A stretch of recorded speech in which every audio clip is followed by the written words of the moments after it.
I was thinking of the different ways of examining the interface, both inner and interface between different voltages, different frequencies, different expressions, often to the spectrum of beyond words.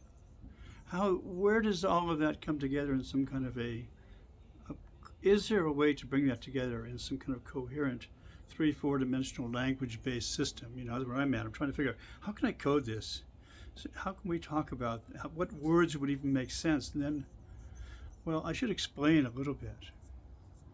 The idea that form, I've taken on this Sikh, or the Sikh Swarup has blessed me with this form.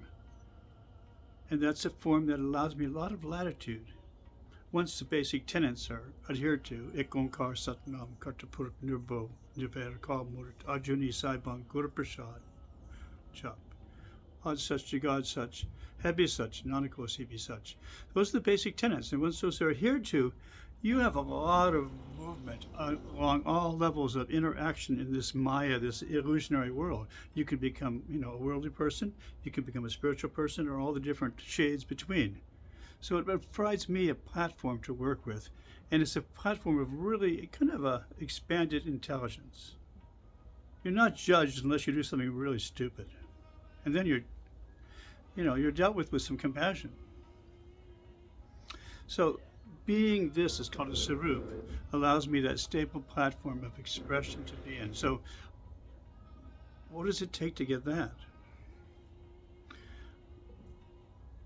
There's a certain neuroplasticity going on still in most of our brains, or can be at least started, to look at yourself, any form of self-examination, really, and really just be the only thing, as I keep telling myself, the only thing that's going on is just this, right here, right now, this is it. And that's the only moment that ever matters.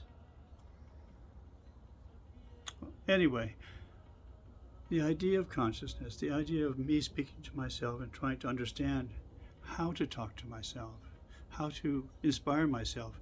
And that is a whole biodynamic, involved, neurotransmitter driven, all that has to be taken into account for to some degree.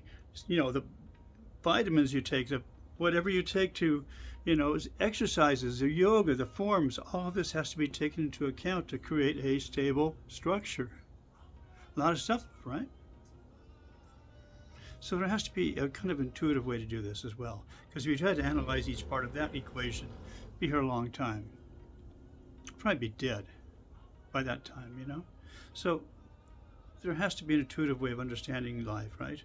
A quantum way, if you want to call it, or maybe it's just beyond the neurotransmitter-driven way of this. There's an understanding that's kind of, oh, that's right. Looking for that state of consciousness. Yeah, I want to proceed along this. This is kind of where I'm trying to focus in on right now. More in a bit. Satnam.